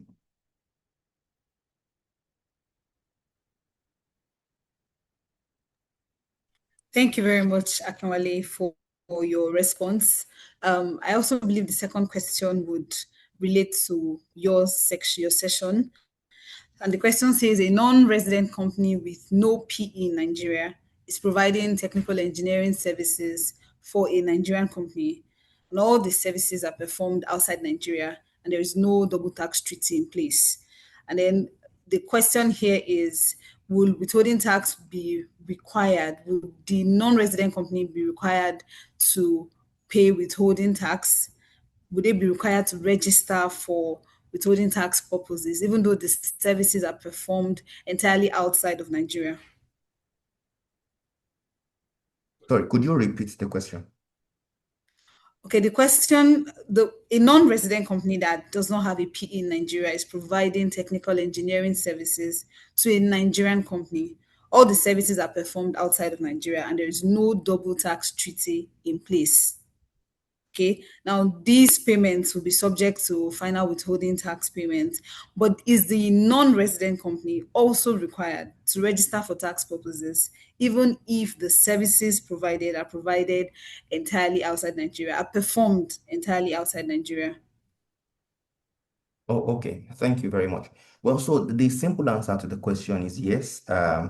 If you look at a strict interpretation of the law, specifically Section 6 of the Nigeria Tax Administration Act, the wording is such that a non-resident company that's providing taxable supplies means provision of goods or services,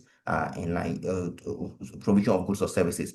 So if a non-resident company provides taxable supplies to a person that is in Nigeria, then there is an obligation for that non-resident company to register. Now, there is a caveat in the provision that talks about the fact that if the tax deducted from that non-resident company will be the final tax, then the obligation to register may not apply.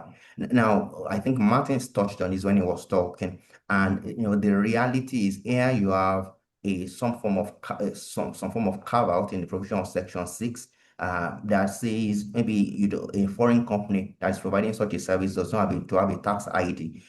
Let me say that the evaluation on whether a permanent establishment exists needs to be done. It can't just be because the services are not being performed in Nigeria, because if you use a subcontractor, an agent in Nigeria at any point, then one needs to look at the provisions of the law that define permanent establishment. But let's assume that there is no permanent establishment when the provision of this service does not trigger any form of permanent establishment. Then what would happen is that, looking strictly at Section 6, you may say that the non-resident company does not have an obligation to register for tax purposes in Nigeria, because the withholding tax that will be deducted from it will be the final tax on that transaction, in line with Section 17(3) of the NTA. But then you have a withholding tax regulation 2024 that says that if a tax ID is not available, then double the withholding tax rate may apply. So it's really about struggling between, do I register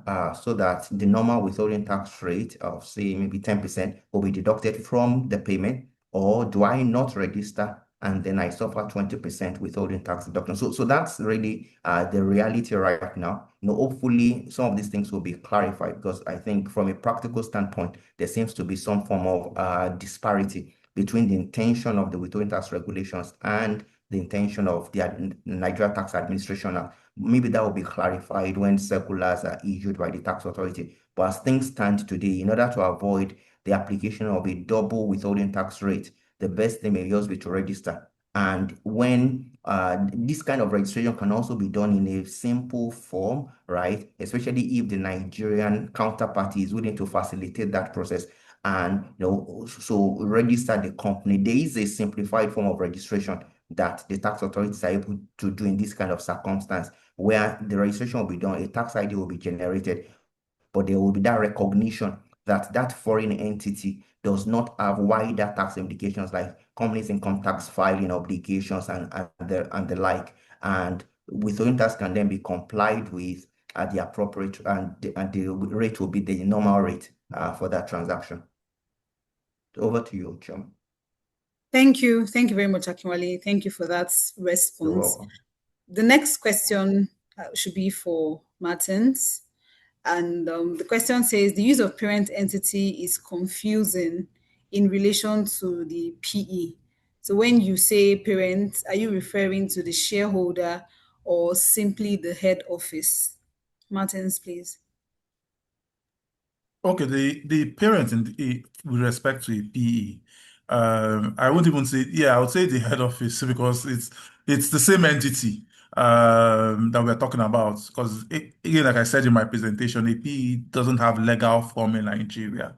It's an extension of the actual entity, wherever that entity exists. So yes, maybe head office is the more apt description of that term, rather than parent company, because it's the extension of the P is an extension of that entity.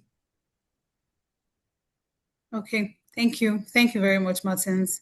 Thanks for your response. The next question should be for Dio. The question says, where a non-resident is entitled to an input tax deduction, what's the process for requesting this amount to be reimbursed? Can the VAT refund be paid out to the non-residents, or can it only be used to be offset against future VAT liabilities? All right. Thank you very much, Chairman. So the instance of input VAT in itself for non-residents will be very minimal. We don't, at least based on how non-residents operate, we don't envisage that they would have many instances of inputs. But generally, when you have an input to claim, you generally claim that from your output. So you deduct from the outputs and remit the difference.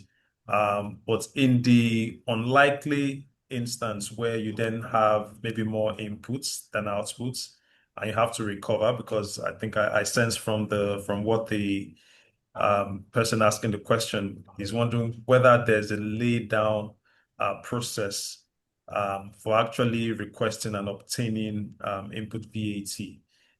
The typical process is what would apply.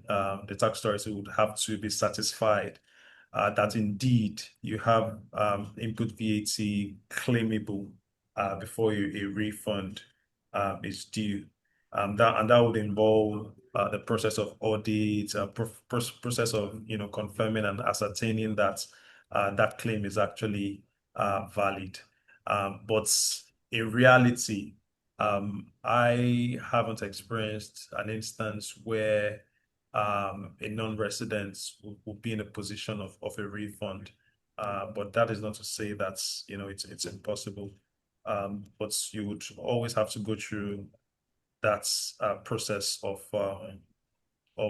review, audits, confirmation, and what have you. I see that Martin wants to add to that.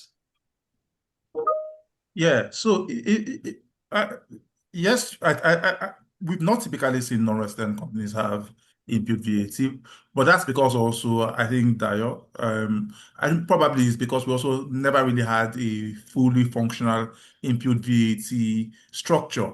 What we've always called VAT in Nigeria, so for all intents and purposes, has been a modified sales tax. Now that we now have an actual VAT system, I think we will see more instances of non-resident companies and their PEs having impute VAT in country because they do incur expenses with which that's able to also facilitate the earning of that income. And the law doesn't design a different process for the claim of any excess impute for non-residents, separate from the process that it defines for residents. It's the same process for every entity. Within 12 months from the completion of any transaction, if it gives rise to an excess VAT or an instance where you have inputs that exceeds your output, within 12 months, you should formally apply for a refund to the tax authorities. There is a 30-day timeline within which they should revert to you if they believe you have a valid claim. So the way the law is structured is that you should get a refund within that 30 days if your claim is valid, or otherwise you should be able to offset the claim against any tax liability. So it doesn't restrict it to future VAT liabilities. It extends it to any tax liability that is due from you.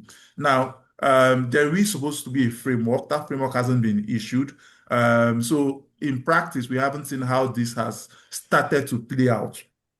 But yes, you should be able to, within 30 days, get a refund or recourse to claim this or apply this against any future tax liability. I think the significant issue that we may see, and which maybe a circular or guidance will clarify, is how do you determine a valid claim? Because the law says if your claim is valid, and from experience, that's a very, very, very pregnant statement. Because when you say if a claim is valid and doesn't state who determines the validity, and it says within 30 days if your claim is valid. So I can use, I do not think your claim is valid to extend that 30 days because I can only, the 30 days starts to count by my own reading. And maybe Akinwale will say if he shares a different perspective when I believe your claim is valid. Because we say a lot, and people say a lot, oh, the process has been simplified. You no longer have to go through an audit, because in reality, what sort of audits can be conducted and completed within 30 days? Very practically little or nothing. But it looks like that 30 days would only apply where you have a valid claim, but it doesn't say who determines the validity of the claim. So it's the jury see out how this would apply in practice. That's what I would say. Thank Actually, you you very might much. so I was wondering whether you wanted to share different perspective. I'm aligned with you on the potential controversy that this creates. I would expect that the validity of the claim will be determined by the Nigeria Revenue Service in this instance, since it relates to value-added tax. I think that's the authority it's the Federal Tax Authority that's typically determined the validity of such claims relating to VAT. But the basis for determining that validity is something that I would say maybe fingers crossed on it. I would say the earlier the tax authority comes out with clear guidelines on the tax refund, especially the VAT refund regime in Nigeria, the better, because that's going to ensure certainty. Tax frameworks always they always thrive under an environment that promotes certainty. Taxpayers can then voluntarily comply and ensure that the right thing is done. Thank you. Thank you very much, Akinwale. Thank you, Martins, and thank you, Dayo, for those inputs. We'll be taking some questions on LinkedIn, and then we'll come back to the question and answer section here on Zoom. So this question will be for Akinwale. It's a two-in-one question, so I'll just ask both of them together. How does AFCFTA affect all these tax residencies in Nigeria? And how many countries have this SCP in Africa? And what are the key indicators to check to ensure minimal exposures in Nigeria and other countries? Please, Akinwale, did you get me? Yes, I did. Okay. So I think the important point to be made is that the rules that we are discussing are domestic rules, largely, and we say that the audience largely would be multinational enterprises, maybe largely from outside Africa, especially maybe North America, Europe. Typically, in our experience, those are largely the kinds of clients that have the issues that we've discussed. But obviously, the question is valid. Now we have a lot of operations in West Africa. There is a double tax treaty that's been signed amongst ECOWAS members. We've not seen that, and it's valid, from all indications. It's gazetted and all that. But I'm yet to see any client claim benefits under that double tax treaty. So from an implementation point of view, maybe intra-African business hasn't grown significantly yet, and maybe that's why we're not seeing the kind of velocity that we see when it comes to leveraging tax incentives that are available, the way we see from taxpayers that are headquartered in other climes. So from an after point of view, I would say that's also in a state of flux. So as the rules relating to free movement of goods, free movement of people are fully implemented, and they actually drive trade, not just that they have the intention of driving, and they actually drive trade, then one would begin to see the practical issues bubble up. And I think it's at that point that one would be able to address. Maybe some guidelines will be issued by the tax authorities on the interplay between the incentives available under the free trade zone area and local legislation, and how all that will play out. As things stand today, there are no clear guidelines. So anything that tries to be definitive may just be speculative. But I believe the incentives would need to be supported by the tax framework in Nigeria. And since Nigeria is a key member, obviously, if there are multilateral rules put in place to advance taxation, they will be respected by Nigeria. I don't know if any of my colleagues would like to chime in. Yeah, I mean, well, I quite agree. Even though I know that for after the intention is actually to promote trade. So to the extent that countries are trading amongst each other, you will then find that what is costs in country A is probably income in the other country, and vice versa. But of course, I know also that when you try to promote trade, you also, have tax incentives. You don't want instances of double taxation. And so really, like you said, where you have multilateral agreements, they will typically supersede domestic legislation. So it's not very clear now, but I think, at best, I expect that, any incentive that is provided in NAFTA, to the extent that it relates to tax, would have to be respected. Being, what would apply in multiple jurisdictions. Thank you, Dayo. Thank you, Akinwale. The next question is for Martins, and it's also from LinkedIn. How do these new BEPS 2.0 UN model alignments interact with the Finance Act in Nigeria? Are there specific amendments required to local legislation to prevent legislative conflicts between the new global standards and existing national tax laws? Martins, please. So we had a long argument internally around some of the impact of this. Nigeria is not signatory to the Pillar 2 framework at this point in time. And there are people from the Nigerian side that would argue that it is not in the country's interest to sign the framework or be a signatory to that framework, because it seeks to in a sense, people will argue that the major beneficiaries would be countries where holding companies or head offices are typically situated.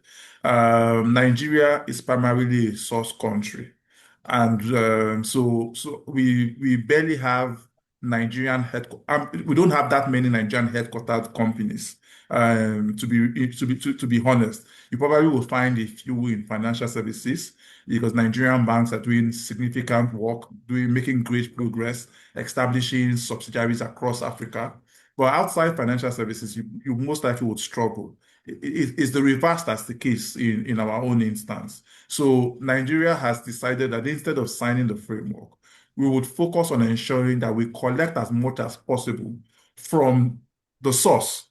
Because if you look at the framework, what the framework is primarily trying to do is saying there should be a minimum tax payable across all everywhere. So if the obligation to collect somewhere else would only arise if it is first established that the source from which that revenue or profit was generated has failed to collect. So Nigeria has decided in its own wisdom that we would focus on tightening our own laws to ensure that from a source perspective, we do not leave anything on the table for any head office anywhere to collect. So that's our own focus. Now, if you also look at the Pillar 2 framework again, it does say that when the source does not collect, it transfers the authority to collect to other layers, the ultimate parents, and in some instances, an intermediate parent. And so there is some concern that if Nigeria is collecting the extra by virtue of a new legislation, would that also satisfy source collection? Or can somebody in, say, the UK look at it and say, oh, the company's income tax payable in Nigeria is X naira? Even though Nigeria has an effective minimum tax framework, it will not consider it. So for us, Nigeria has only collected 10 naira for companies' income tax. So we still retain the right to collect that difference. But all of that will also come if you think that what Nigeria is collecting is a minimum tax, rather than Nigeria is collecting companies' income tax, and the framework under which we collect company income tax might be different. Because the truth is, nobody tells you how you do your local laws. I can say that the company income tax rate is 30%. I can say that the company income tax rate in Nigeria is 30% plus a top-up tax. So from a Nigerian perspective, there is really nothing to collect, because we're not collecting a top-up tax. From a Nigerian perspective, this is how you determine what your company income tax payable in the year is. You go through a first framework, you determine what that amount is. If it's below a certain minimum, you go through another framework, and then you pay the addition. So in essence, what you've paid is still company's income tax. So there would be those sort of conversations, and there would always be the risk that there may be double taxation, where you pay a tax in Nigeria and that tax is still required somewhere in another jurisdiction because they think that it's a top-up tax that Nigeria, not being a signatory, does not have a right to collect. But it's an interpretation issue. It's something that we'll continue to discuss. Again, like I said, even internally, we are still discussing this and looking at what the implications would be for Nigerian businesses with head offices outside, or businesses with head office in Nigeria, but subsidiaries elsewhere. Akinwale?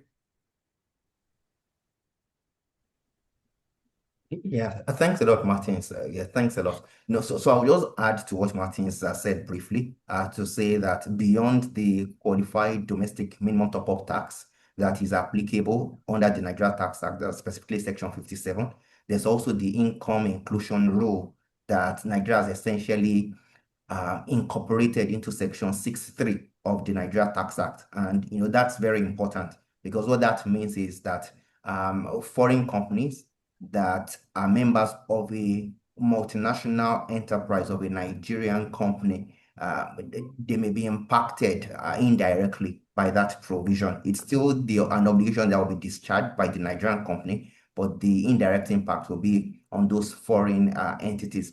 And just to mention that we have a training that's coming up on the 17th of June on this specific issue, how Nigeria is adopting with the BEPS Pillar 2 approach, and obviously we'll be doing a deeper dive on this issue during that session. So we'll be happy to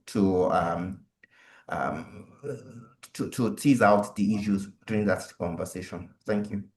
Over to you, Chair. Thank you, Martins. Thank you, Akinwale, and thank you, Dayo. And I want to say thank you to all of our participants. Unfortunately, we would not be able to take all the questions.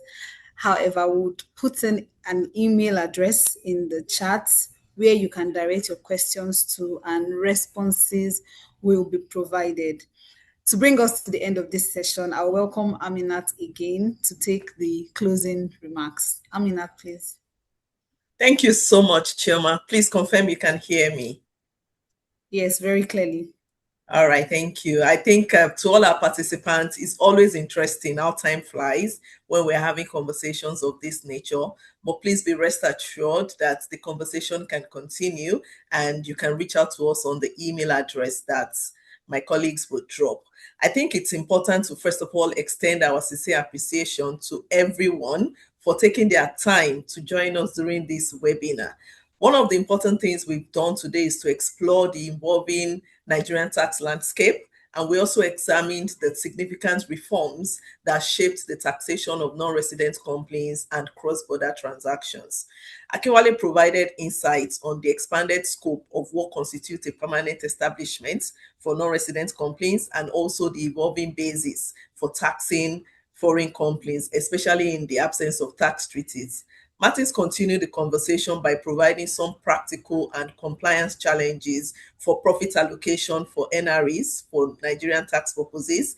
He spoke about the adoption of head office credit ratings and profit margins for Nigerian permanent establishment purposes, and even did a deep dive of the minimum effective tax framework for non-resident entities. Dayo brought it home by dissecting the impact on digital economy and service-based industries. It touched on the VAT obligations for non-resident suppliers and some key compliance risk mitigants. You would agree with me that the session has provided a comprehensive and well-rounded discussion on the topic of, the tax implications for non-resident companies. It has been a really enlightening session, I have to say so. And one thing that is clear is that we have collectively identified several critical stay-awake issues for non-resident companies under the Nigerian Tax Reform Act. It's important that as we bring this session to a close, companies with foreign company affiliation and the likes, companies of such nature need to remain informed. You need to proactively assess your tax positions and adapt to the changing regulatory environment in order to mitigate some of the risk that we've identified during the session today. As I bring the session to a close, I would also like to thank, of course, our moderator, Chioma, the subject matter specialist, for sharing their valuable insights, practical perspective, and in fact, real-world experiences, which has greatly enriched our conversation today. And of course, I would like to also thank all the team members that are working tirelessly behind the scenes that made this session a success. On that note, I would like to thank you all, and I hope you found the session very insightful and practical. And please, you can reach out to us if you need any additional clarifications. And thank you so much. Have a pleasant day.